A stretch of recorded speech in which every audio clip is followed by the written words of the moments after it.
Hello नमस्कार साथियों, Dushyant civil classes में आप सभी लोगों का स्वागत है, हार्दिक अभिनंदन है। और साथ ही साथ मेरे प्यारे साथियों, आप सभी लोगों को शिक्षक दिवस की हार्दिक शुभकामनाएं दुष्यंत सिविल क्लासेस की ओर से आपको दी जाती हैं। मेरे प्यारे साथियों, देखिए, हम सब लोग जानते हैं कि भारतीय शिक्षा व्यवस्था के संदर्भ में अगर हम लोग अध्यापन की बात करेंगे या अगर हम लोग अध्ययन की बात करेंगे तो शिक्षक दिवस अपने आप में काफ़ी ज़्यादा महत्वपूर्ण हो जाता है।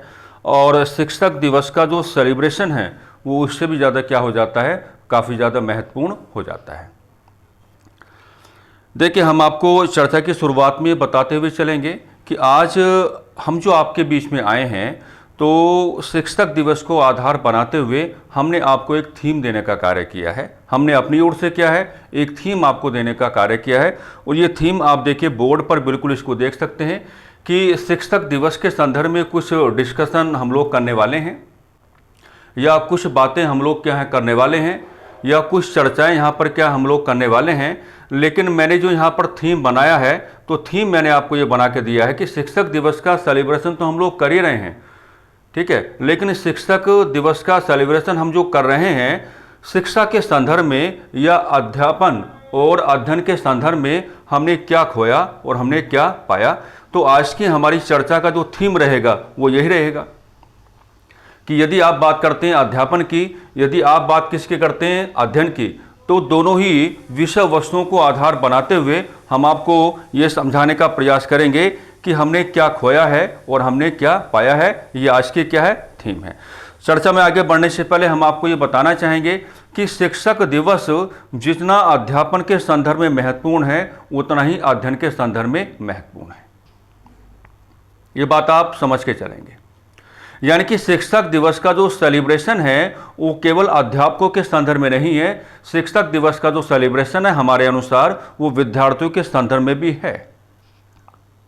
और मैं तो हमेशा ये कह के चला हूं कि अगर आप लोग शिक्षक दिवस को मनाने की बात करते हैं या इसका सेलिब्रेशन आप करने की बात करते हैं तो हमको तो हमेशा से इसका उद्देश्य यही लगा है कि अध्यापन और अध्ययन के बीच सकारात्मक संबंधों को स्थापित करना, अध्यापन और अध्ययन के बीच पारस्परिक सहयोग को स्थापित करना, अध्यापन और अध्ययन के बीच भरोसे के धरातल को स्थापित करना हमको हमेशा से शिक्षक दिवस का एक बहुत ही ज़्यादा क्या लगा है, महत्वपूर्ण पहलू लगा है। इस नाते चर्चा की शुरुआत में हम सभी अध्यापकों से ये अपील करने का कार्य करेंगे या सभी शिक्षण संस्थानों से ये अपील करने का काम करेंगे कि 5 सितंबर का जो डे आपके सामने आता है, आपको शिक्षक दिवस को अपने संस्थानों में सेलिब्रेट करना चाहिए। हमको ये भी लगता है कि आप अपने संस्थानों में शिक्षक दिवस को सेलिब्रेट करके चलें, कक्षाओं को आप रोक दें, कक्षाओं को आप रोक दें और विद्यार्थियों को बोलने का मौका दें। विद्यार्थी संस्थान के प्रति, अपने अध्यापकों के प्रति, अपने अध्ययन के प्रति जब अपने विचारों को प्रस्तुत करने का कार्य करेंगे या जब अपने विचारों को प्रस्तुत करने का कार्य करेंगे तो आप उनका एक एग्जामिनेशन भी करके चल सकते हैं कि हमने इन विद्यार्थियों को क्या सिखाया, इनकी शैली क्या है, इनकी अभिव्यक्ति क्या है, ये किस प्रकार से बोलते हैं, किस प्रकार से बातें करते हैं। हालांकि हम मानते हैं कि बोलने की अभिव्यक्ति प्रत्येक व्यक्तित्व के पास नहीं होती है, लेकिन अध्यापन यानी कि अध्यापक यानी कि शिक्षक का ये बड़ा ही परम कर्तव्य माना जाता है कि कक्षाओं के संचालन के दौरान वो अपने विद्यार्थियों के व्यक्तित्व को जानकारियों के धरातल पर अभिव्यक्त करने का मौका दे। तो ये बात हम शुरुआत में आपसे क्या है यहाँ पर मेरे प्यारे साथियों क्या है करना चाहते हैं। देखिए, जो मैंने थीम आपको दी है कि एडुकेशन के रिगार्डिंग, टीचिंग के रिगार्डिंग, स्टडी के रिगार्डिंग हमने क्या खोया और हमने क्या पाया, मैं इस बिंदु पर आपका ध्यान क्या है आकर्षित यहां पर क्या है करना चाहूंगा। देखिए, हमने सीखने और सिखाने की परंपरा को हमको ऐसा लगता है कि लगभग में छोड़ दिया है। अगर आप पुराने समय की गुरुकुल शिक्षा पद्धति की बात करेंगे तो गुरुकुल शिक्षा पद्धति में ये 3 चीजें बड़ी खास थी जो मैंने अभी भी बोली थी कि गुरु और शिष्यों के मध्य पारस्परिक सहयोग का धरातल था, गुरु और शिष्यों के मध्य पारस्परिक संघर्ष का धरातल नहीं था, गुरु और शिष्यों के मध्य पारस्परिक भरोसे का धरातल था। और इससे ही हमने गुरुकुल शिक्षा पद्धति के अंतर्गत सिखाने और सीखने की परंपरा को अपनाया था। आप जब गुरुकुल शिक्षा पद्धति को ऑब्जर्व करने की बात करेंगे तो वहां पे अध्यापन और अध्ययन का परम उद्देश्य यही माना गया कि हम सिखाने और सीखने की परंपरा पर क्या है, काफी ज्यादा जोर देने का कार्य करेंगे। लेकिन जहां से हम चीजों को देख रहे हैं, वर्तमान समय में हमने लगभग में सिखाने और सीखने की परंपरा को छोड़ दिया है और इसमें जिम्मेदार दोनों पक्ष हैं। जिम्मेदार अध्यापन वाला पक्ष भी है और जिम्मेदार क्या है, अध्ययन वाला पक्ष भी है। क्योंकि अगर आप सिखाने और सीखने की परंपरा को व्यावहारिक रूप देना चाहते हैं तो आपको ठहराव की पद्धति को अपनाना पड़ेगा, आपको अपने अध्यापन को भी समय देना पड़ेगा और आपको अपने अध्ययन को भी समय देना पड़ेगा, आपको ठहराव की स्थिति को अपनाना पड़ेगा। लेकिन हम ठहराव की स्थिति ना तो अध्यापन के संदर्भ में अपना पा रहे हैं और ना ही ठहराव की स्थिति अध्ययन के संदर्भ में अपना पा रहे हैं। और ये ठहराव की स्थिति से जो हमने दूरियां बना ली हैं, तो कहीं ना कहीं जो हमारी पुरानी परंपरा रही थी सिखाने और सीखने की, हमने लगभग में उसको क्या है, छोड़ दिया है। अध्यापन भी क्या है, जल्दबाजी की प्रक्रिया में है, हम खुल के बोलना चाहेंगे। अध्ययन भी क्या है, जल्दबाजी की प्रक्रिया में है। और प्रतियोगी परीक्षाओं के जो परिणाम हैं जो नकारात्मक बने हुए हैं, उसमें इस विषय वस्तु का बहुत बड़ा योगदान है कि हमने सिखाने और सीखने की परंपरा को लगभग में छोड़ दिया है।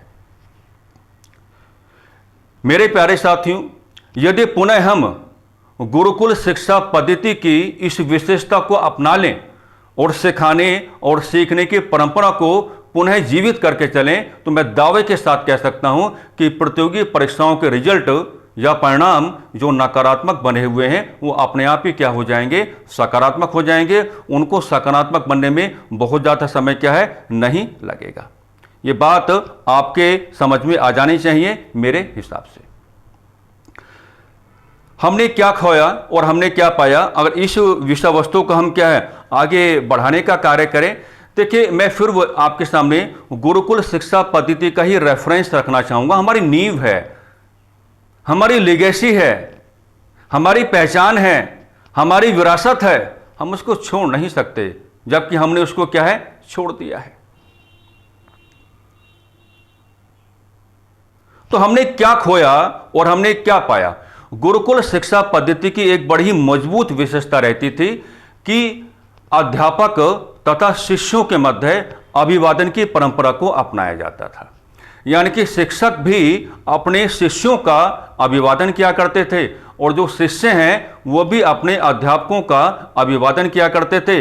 अभिवादन की परंपरा आज बहुत कम अध्यापकों के अंदर आपको नजर आएगी और बहुत ज़्यादा कम आपको क्या है, शिष्यों के अंदर आपको नजर आएगी।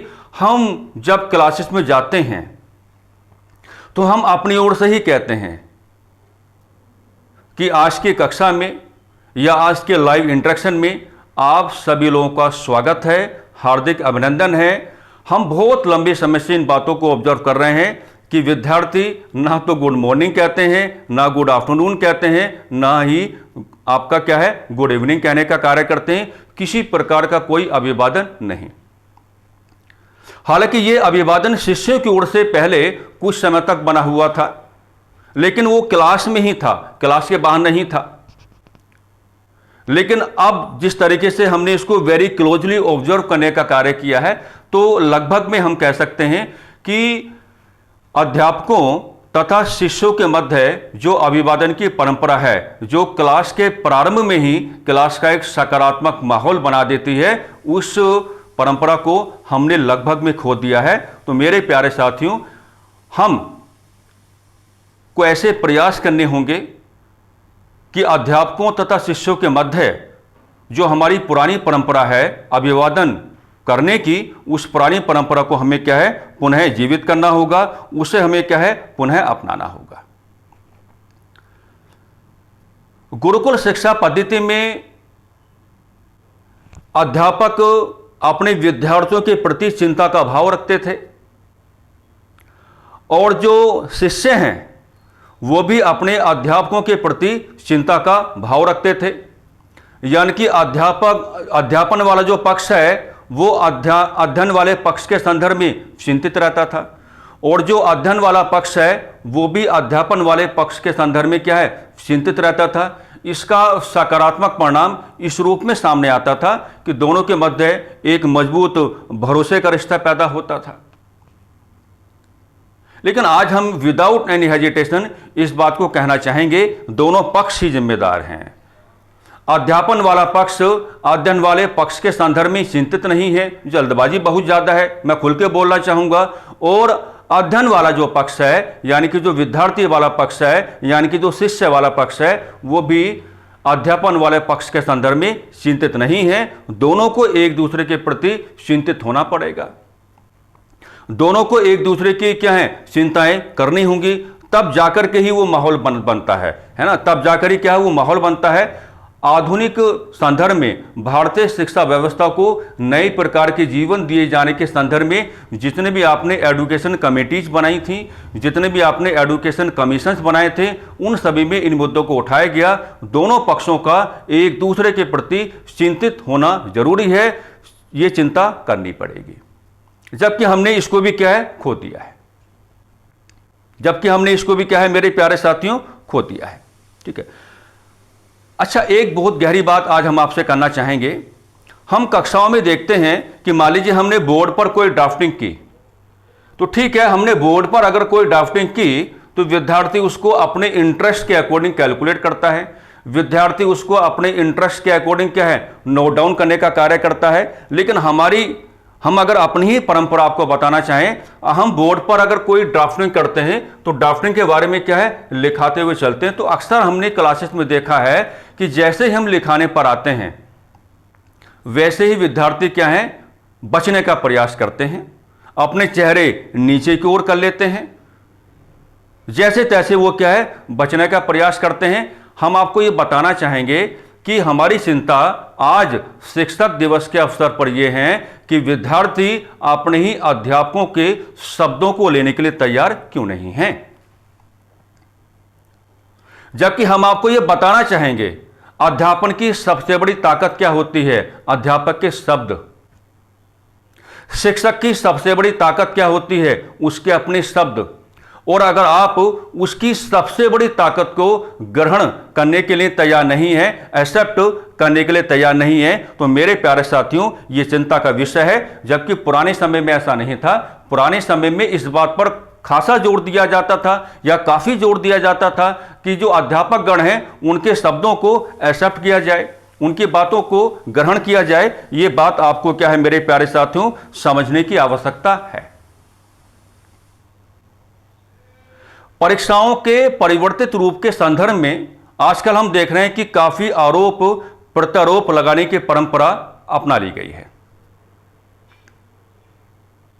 मैं खुल के बोलना चाहूंगा इस बात पे।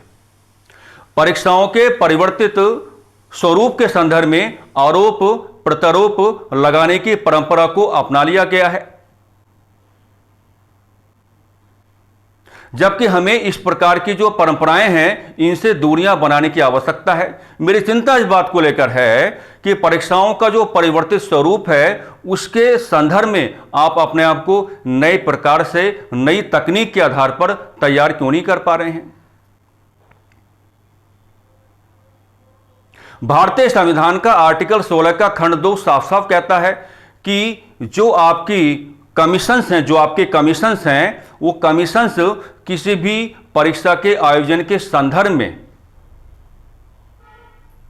अपने अकॉर्डिंग नेसेसरी क्वालिफिकेशंस आपके सामने रख सकते हैं और अपने अकॉर्डिंग क्या है, परीक्षाओं का जो प्रारूप है वो तैयार कर सकते हैं। आप आरोप प्रत्यारोप लगाने की स्थिति में नहीं हैं। हम ये अवश्य यहां पर जोड़ना चाहेंगे कि अगर परीक्षाएं अनियमित तौर पर आपके सामने आती हैं, या परीक्षाएं जो है अनियमित तौर पर आपके सामने आती हैं, या किसी अदर टाइप का कोई भी डिस्टर्बेंस आपके सामने आता है, तो आप उसके संदर्भ में अपने आप को अभिव्यक्त करें, लेकिन संवैधानिक तौर पर किसी के कहने या किसी के बहकाने में आने के बावजूद नहीं। तो ये बड़ा चिंता का विषय हो गया है कि आजकल हम लोग पढ़ते कम हैं। मैं खुल के बोलना चाहूंगा, हम पढ़ते कम हैं, मैं खुल के बोल रहा हूं, लेकिन आरोप और प्रत्यारोप लगाने की परंपरा को हमने ज्यादा अपना लिया है। जबकि आपको पता होना चाहिए, परिवर्तन प्रकृति का नियम है। हर व्यक्तित्व को लगभग में सरकारी नौकरी चाहिए, तो कमीशन ज्यादा लंबे समय तक एक पैटर्न को जीवित नहीं रख सकते। उनको आपके सामने नई नई प्रकार की चुनौतियां रखनी पड़ेंगी, नए नए प्रकार के चैलेंजेस रखने पड़ेंगे। उनको एक भीड़ को टैकल करना है, तो भीड़ को टैकल करने का तरीका क्या होता है कि समय के व्यतीत होने के धरातल पर परीक्षाओं को जो पैटर्न है या जो आपका क्वेश्चन पुटिंग नेचर है उसमें चेंजेस किए जाएं, ताकि जो सामने वाली भीड़ है उसको आप टैकल करके चलें। आप सही में संविधान के अकॉर्डिंग आरोप प्रत्यारोप लगाने की स्थिति में नहीं है। तो मैं यही आपको कहना चाहूंगा, किसी के कहने पर, किसी के बहकाने पर आप अपने जीवन को संकट में ना डालें। और बात वही है कि अगर परीक्षा अपने आप को बदलती है तो आप भी अपने आप को बदलो। हमने कितनी बार आपके सामने पाषाण काल का अवलोकन रखा कि पाषाण काल में जैसे प्रकृति ने अपने व्यवहार को बदला, तो मानव ने अपने औजारों में परिवर्तन किए ताकि वो नई नई प्रकार की प्राकृतिक चुनौतियों का सामना कर पाए। अगर मानव उस समय प्रकृति के बदलते हुए व्यवहार पर आरोप प्रत्यारोप लगाने का कार्य करता, तो आज आप और हम इस स्थिति में ना होते। मानव ने आरोप प्रत्यारोप लगाने का कार्य नहीं किया, बल्कि प्रकृति के बदलते हुए व्यवहार के समक्ष अपने व्यवहार में परिवर्तन किया, और आज हम क्या हैं, इस स्थिति में आ चुके हैं। बेहतर किताबों का अनुसरण विद्यार्थी नहीं कर पा रहे हैं।